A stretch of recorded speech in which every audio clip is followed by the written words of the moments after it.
Tasawuf. Ada yang tahu artinya tasawuf? Silakan unjuk tangan. Iya Pak. Toleran.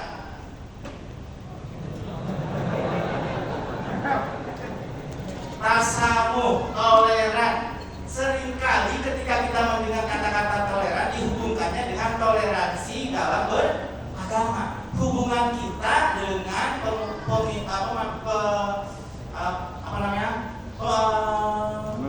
pemeluk agama lainnya kan? Jadi sebenarnya tasawuf itu gimana? Tasawuf itu kita merujuk pada misalnya salah satu hadis Nabi. Ahabbud dini ilallahi al-hanifiyah as-samhah. Agama yang Allah cintai, artinya bukan ada agama selain Islam yang Allah cintai.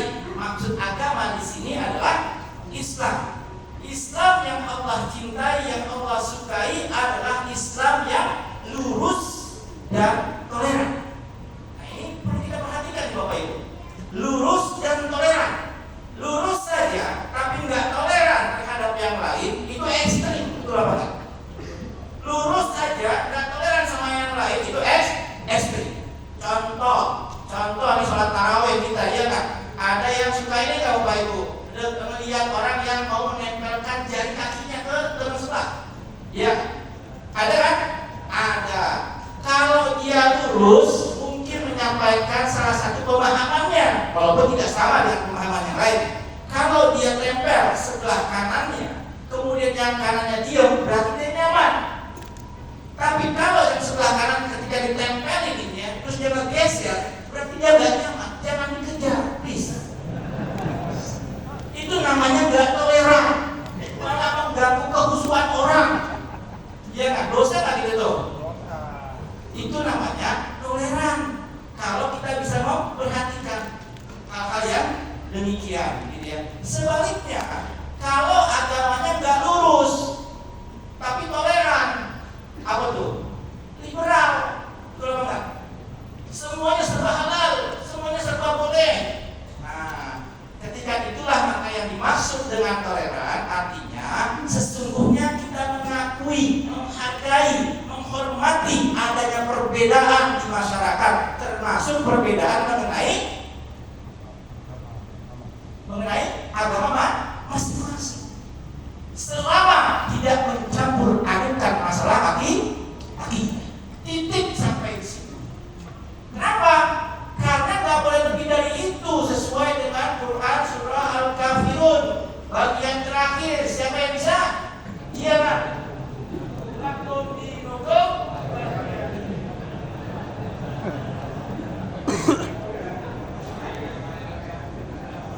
Lakum dinukum. Titik sampai di situ masalahnya enggak? Karena cuma 15 menit, ya enggak? Ini berbukan padahal. Oke. Nah sekarang tasawuf itu bukan berarti hanya hubungan kita dengan pemeluk agama lain, tapi juga hubungan kita dengan sesama agama Islam, sesama Muslim. Ketika bicara tasawuf dengan sesama Muslim, dia bisa ada dalam dua hal.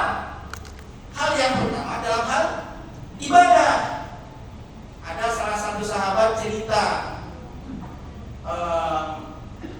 beliau Abu Mas'ud Al-Khudri kalau saya tidak salah sebut nama. Beliau menyampaikan informasi. Ada yang bercerita tentang pada saat kejadiannya sholat Isya, ada yang menyatakan sholatnya sholat subuh kejadiannya. Jadi ada salah seorang sahabat menjadi imam lama benar. Pernah dengar cerita viral yang cerita Ustaz Hanan tadi kan? Ini kapan selesainya Kak? Udah, saya puluh sukaha, dan juz kedua belum selesai juga ya Kak? Ada dorongan pertama gitu. Nah, tasawuf dalam ibadah inilah yang seperti diajarkan oleh Rasulullah. Apa?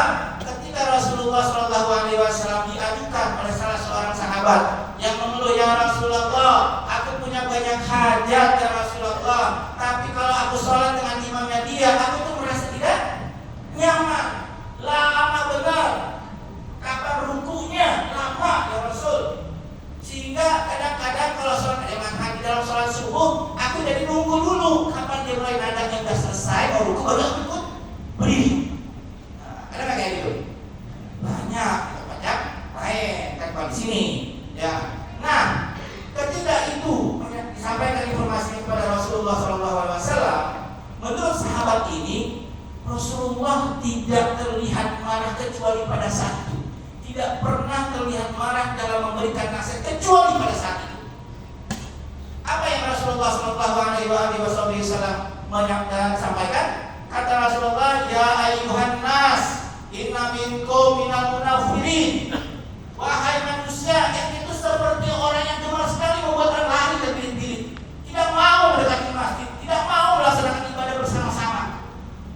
Maka barang siapa di antara kalian ada yang menjadi imam sholat, melakukan sholat berjamaah dan dia menjadi imam, maka falyujiz, atau dalam hadis yang lain, maka falyukhaffif, ringankanlah sholatnya, ringkaskanlah bacaannya. Kenapa? Fa inna minhum, karena sesungguhnya di antara para jamaah itu, para jamaah ini minal kabir, ada orang-orang bukan besar, al-kabir bukan besar dalam hadis ini. Tapi apa? Orang yang sudah berusia lanjut. Yang kedua, minal dhaif, ada orang yang mungkin lagi lemah fisiknya, capek seharian kerja, sedang sakit, dia paksakan ini jamaah. Kemudian apa lagi? Ada yang berhajah, ada orang yang sedang ada keperluan. Maka kata Nabi, kalau ente sholat jamaah dalam bahasa kita gitu ya, maka ringkaskanlah. Kenapa? Harus toleran. Perhatikan siapa yang menjadi makmum kita. Dalam hadis yang lain disebutkan, maka barang siapa yang sholat sendirian, maka panjangkanlah sesuka hatinya. Mau ikut seperti Nabi sampai kakinya bengkak-bengkak, terserah. Kenapa? Karena tidak membawa jahat. Dalam bahasa yang lebih luas lagi, dikatakan andaikan ada satu kelompok itu ingin melakukan sholatnya agak panjang, maka berikan pengumuman agar orang awam yang ingin gabung dalam komunitas tersebut sadar, paham bahwa resikonya kalau ikutan kayak begitu, sholat tarawih dan witirnya selesai jam 2:30 subuh. Jadi sudah ada informasi awal. Bahkan toleransi Nabi dalam hal ibadah bukan hanya itu. Dalam salah satu riwayat yang lain, Abu Qatadah meriwayatkan bahwa Nabi rakaat pertama itu lebih sedikit panjang daripada rakaat kedua dan selanjutnya. Dugaan kami, kata Abu Qatadah, adalah beliau menunggu khawatir ada makmum menyusul. Dalam bagian yang lain diceritakan bukan hanya pada saat rakaat pertama, tapi pada saat ruku. Menunggu supaya ada jamaah tidak kehilangan rakaatnya. Paham enggak Pak Ibu? Dan yang ketiga, pada saat tasahud akhir, mungkin ada orang yang masuk ingin kedapatan sholat jamaah. Jadi itu tasawuf dalam hal ibadah. Yang kedua, tasawuf antar kita sesama muslim itu juga ada dalam ibadah. Dalam apa? Dalam muamalah. Nabi mengatakan dalam salah satu hadisnya, rahimallahu abdan sam'an idza ba'a wa sam'an idza ishtara